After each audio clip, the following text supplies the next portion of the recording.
celebrate Veterans Day on the anniversary of the armistice that ended World War I. The armistice that began on the 11th hour, the 11th day of the 11th month. The timing of this holiday is quite deliberate in terms of historical fact.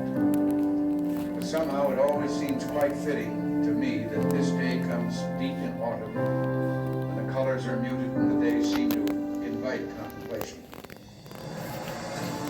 It is, in a way, an odd thing to honor those who died in defense of our country, in defense of us, in wars far away. The imagination plays a trick.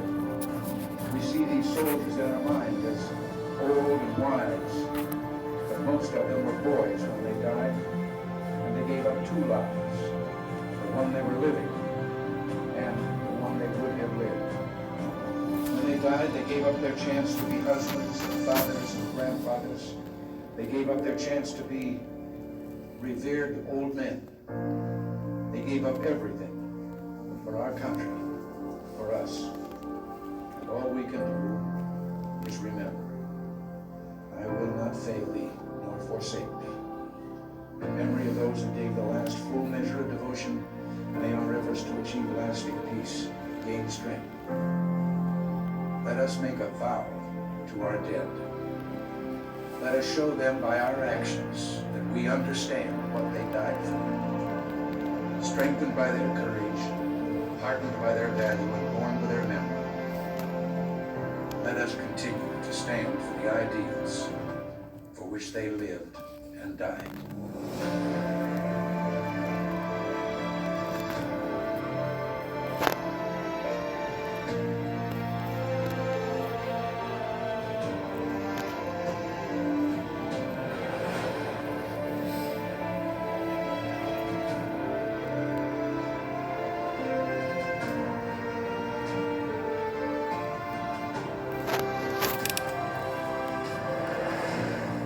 In the long history of the world, only a few generations have been granted the role of defending freedom in its hour of maximum danger. I do not shrink from this responsibility. I welcome it. I do not believe that any of us would exchange places with any other people or any other generation. The energy, the faith, the devotion which we bring to this endeavor will light our country and all who serve it. We shall pay any price, bear any burden, meet any hardship, support any friend, oppose any foe to assure the survival and the success of liberty.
Good morning. Thank you, Billy. You know I love you, brother. I also want to thank all of you for being here today. I'm both humbled and honored to be up here this morning. Memorial Day is a sacred day in America, and a day when we put aside political differences and debate to honor the valor and sacrifices of the brave Americans who gave their lives in the service of our country. It's heartwarming to see so many of you here today. I would like to acknowledge everyone here who has served our great nation or is currently serving now. A very grateful nation salute you. Samuel Adams, known as the father of the American Revolution, said, "The liberties of our country, the freedom of our civil constitution are worth defending at all hazards, and it is our duty to defend them." The brave American patriots we honor today did just that, and they paid for it with their lives. But, as General George Patton said, it is foolish and wrong to mourn the patriots who died. Rather, we should thank God such patriots lived. Freedom is never free. I would rather die for liberty than live under tyranny. So when I heard my country ask, "Whom shall I send and who will go for us?" I said, "Here I am, send me." Who am I? I am a carpenter, a teacher, a lawyer, a policeman, a fireman, a doctor, a farmer, a neighbor. I am your brother, your sister, your aunt, your uncle, your granddaughter, your grandson, your father, your mother, your daughter, your son. I died on an empty stomach and with frostbitten feet at Valley Forge. I died with grape shot in my heart at Gettysburg.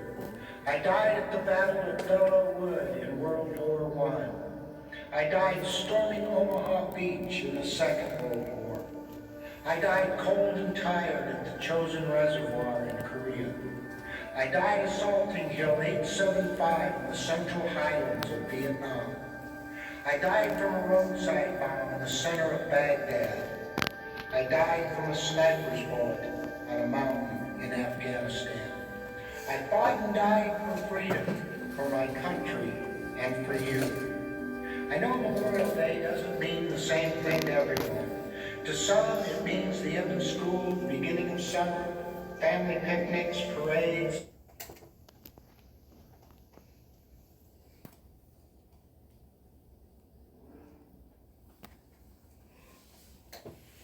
All trees are now on sale at Michael's. Get 50% off trees in-store and online, now through November 12th.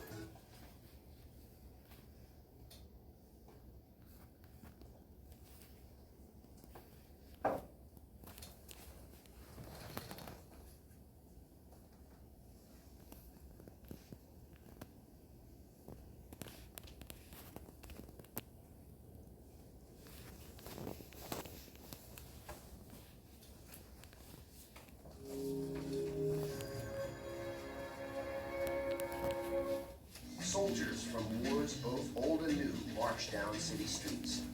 Flags hang from homes, businesses, even car antennas. Ceremonies remember those who dutifully served their nation. It's Veterans Day, or Remembrance Day, as it's known in much of the world. A time to honor members of the armed forces. And it all began in a railroad car with a document to end the war, to end all wars. World War I, also known as the Great War, shocked the global community with its unprecedented toll in human life. Untold millions were killed. Germany was running low on manpower and supplies, so they agreed to sign an armistice, or truce, in the French commander Ferdinand Foch's private rail car. On the 11th hour, on the 11th day of the 11th month of 1918, all was quiet on the Western Front. The fighting had ended. Exactly 1 year later, President Woodrow Wilson believed that Americans should observe a moment of silence at 11 a.m. to remember the armistice and to embrace the peace. Other Allied nations commemorated the peaceful anniversary as well. In England and Canada, citizens wore paper poppies. Poppies had become a symbol of the armistice. The poem Flanders Field described a one-time battlefield.